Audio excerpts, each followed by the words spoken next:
fait le plus mal? Ah, ce qui m'a fait le plus mal, c'est que les gens disent, mais de ce que tu n'as pas fait. Ça fait mal. C'est vrai. Ce qui fait mal, c'est ce que tu as apporté sans que la personne au moins arrive. Bon, j'ai cette habitude de ne pas dire à quelqu'un de venir me remercier. Non, j'aime pas qu'on me dise merci. Non. Mais ça fait mal quand quelqu'un déforme le témoignage ou déforme l'acte. Ah, surtout, c'est la fait. tendance maintenant. Hein? Non, il n'a jamais fait ça. Non, il n'a pas fait. Ça fait mal. Que tu es là, tu entends quelqu'un que tu as aidé, quelqu'un que tu as propulsé, quelqu'un que tu as fait. Et puis, voilà ce qu'il a dit de toi. Là, ça fait un peu mal. Même si il ne va pas reconnaître le bienfait, mais qui ne parle pas. C'est ça. C'est mieux, qui ne parle pas. Le Seigneur fera ce qu'il a fait. Mais quand la personne déforme l'information, eh ben, ce n'est pas bon. C'est ça qui fait mal, ouais. Déformer l'information. Et quand l'information est déformée, en fait, c'est toute une réputation qui est mise en jeu. Et c'est ça qui fait mal. Alors, on est à une époque où les gens... les réputations des gens, ça ne leur dit absolument rien. Quelqu'un peut se lever un matin, décider d'en finir avec vous en salissant votre témoignage, en salissant votre nom, votre vie, enfin tout, en détruisant tout. Et ils s'en fichent. Hein. Certains le font pour l'argent, d'autres le font par méchanceté, tout simplement. Si vous avez un conseil à donner, peut-être à un enfant de Dieu qui emprunte cette voie de détruire les vies des gens, peut-être à une personne lambda aussi qui est dans cette voie et qui s'amuse à détruire les vies des gens innocemment comme ça. Qu'est-ce qu'encourt ce genre de personnes?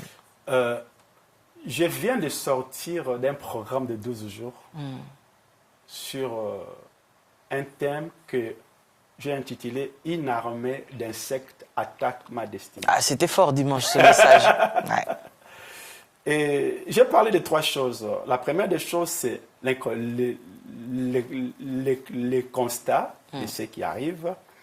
Deuxième des choses, comment sortir de ce qui est arrivé, c'est par le jeûne et la prière. Et troisième élément, c'est le jugement. Ça, c'est grave. J'ai appris un témoignage. Un homme de Dieu au Congo, il s'appelait Haïdi Nabala, un des pères. Pour nous, c'est un grand-père. Il était faussement accusé au tribunal. Il était devant le juge. Tout le monde était là et puis on devait donner le verdict. Mais il fallait qu'il y ait quelqu'un qui témoigne. Et la personne qui venait témoigner, il savait lui-même que ce qu'il allait dire n'était pas vrai. Mais il était là parce qu'on lui a donné de l'argent pour qu'il témoigne. Et le juge est en train de faire son travail. Et le moment où le témoin était appelé à aller à la barre, quelqu'un vient dire au témoin, on vous appelle dehors. Donc, il dit au juge, accordez-nous 1 minute, le témoin est entendu dehors. Pendant que le témoin sort du tribunal, il n'y avait personne qui l'attendait. Et il traverse la route, une voiture vient de nulle part. Il le ramasse et il est mort sur place. Waouh! Il est mort sur place. Le tribunal attendait le témoin ne venait pas. Et voilà comment tout le monde arrive, il dit que non, mais le témoin, il vient de mourir.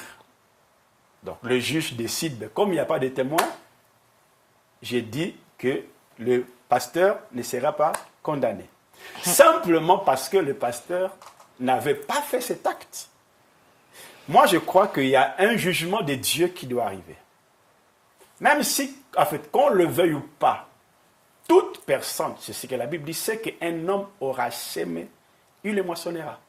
Mieux vaut dire la vérité que d'amener des choses faussement sur la personne, parce que vous ne savez pas ce que cette personne a une alliance avec Dieu.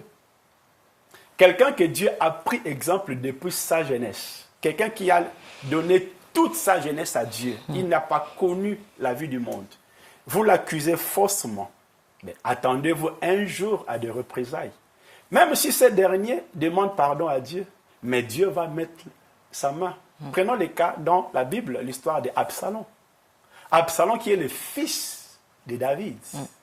Où, le jour de la guerre, David est en train de supplier aux soldats.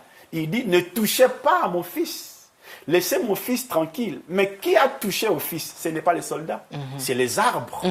Voyez-vous? Donc, c'est-à-dire que quel que soit... Même la nature peut riposter. Mais, bien sûr, je le prêche, que la nature entre en guerre pour assister des hommes et des femmes qui ont l'alliance avec Dieu et qui sont accusés faussement. Donc, ceux qui accusent faussement, dans les réseaux sociaux, partout ailleurs, bien aimés, vous ne serez pas épargnés sur tout ce que vous dites, si cela n'est pas vrai. Si c'est vrai, eh bien, la personne va se repentir. Eh bien, même si c'est vrai, pourquoi aller parler ou de ne pas, parce que un jour, j'ai discuté avec quelqu'un, c'était même à l'église, j'ai dit, pourquoi ce verset n'est plus d'actualité? Quand vous avez un problème avec quelqu'un, la Bible dit, va voir la personne, discute avec lui. Et si la personne reconnaît ce qu'il a fait, il demande pardon et puis la chose est mise en terre. La Bible dit, l'amour couvre une multitude de péchés. Mais si aujourd'hui des gens par l'esprit de Jézabel veulent nuire un grand nombre de personnes, eh bien, il y aura un jugement qui va arriver, comme peut-être cela était arrivé à ce monsieur qui a voulu faussement témoigner contre Papa Idi Nabala. Certo. Nous sommes arrivés à la fin.